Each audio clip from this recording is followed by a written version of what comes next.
गिरामी कद्र सामईन बुजुर्गों नौजवानों और अजीज बच्चों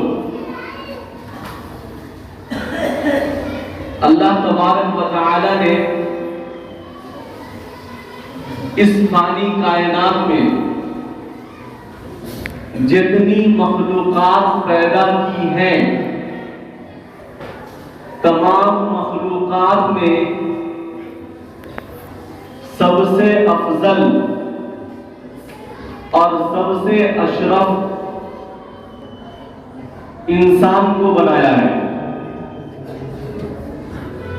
इसी वजह से अल्लाह ताला इंसान से बहुत ज्यादा मोहब्बत करते हैं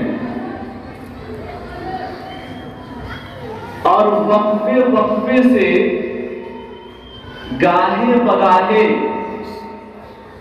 अल्लाह ताला इस इंसान को ऐसे मौके इनायत फरमाता है, ऐसा मौका देता है जिसमें वो अल्लाह की नेकियों को समेट सके, अल्लाह की रहमतों को जमा कर सके, अपने गुनाहों की माफी करवा सके, अपनी गलतियों का इज़ाला कर सके। ये अल्लाह ताला की बहुत बड़ी रहमत है इंसान पर कि अल्लाह ताला ऐसा ऐसा मौका इंसान को इनायत करता है। मसलन हमारे सर पर रमजान मुबारक का महीना साया फगन है।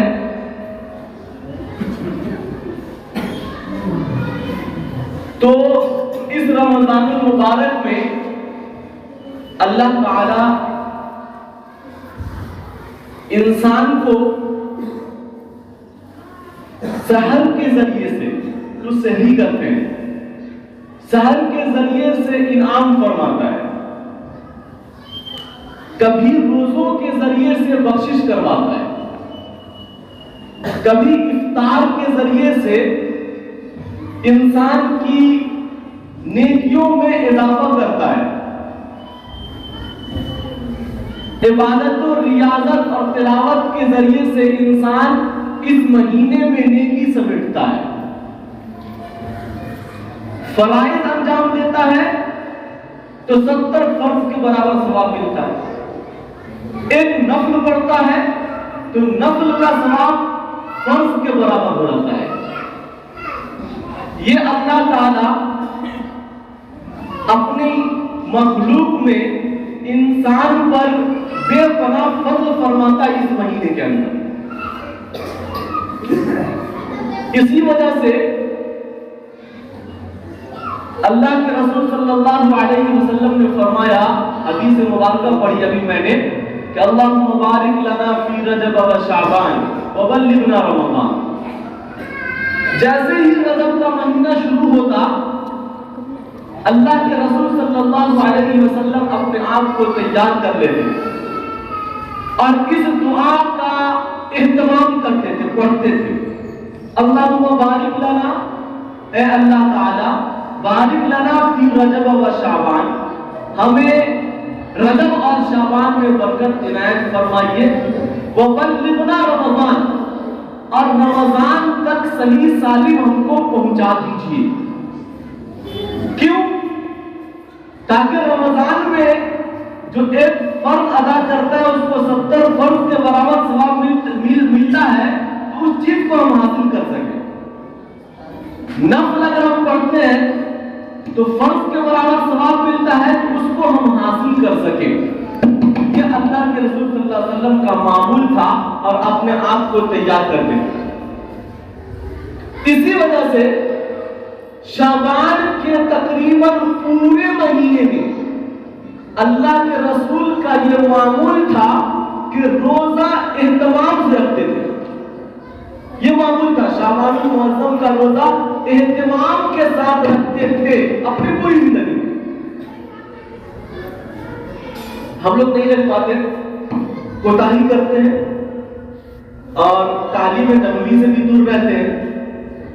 तो अल्लाह के रसूल सल्लल्लाहु अलैहि वसल्लम का जो मामूल था सिर्फ इस बिना पर कि वो अपने आप को तैयार करते थे कि रमजान में मुझे कोई इबादत करने में और रोजा रखने में दुश्वारी पेश ना आए, कोई दिक्कत मुझे ना आए। इस वजह से अल्लाह के रसूल सल्लल्लाहु अलैहि वसल्लम शाबानुल मुअज्जम में बकसरत रोजा रखा करते थे, अपने आप को तैयार करते थे। यहां तक कि हदीस मुबारका में है कि अपने कमर को बांध लेते थे कि सामने रमजान मुबारक जैसा बाबरकत महीना आ रहा है।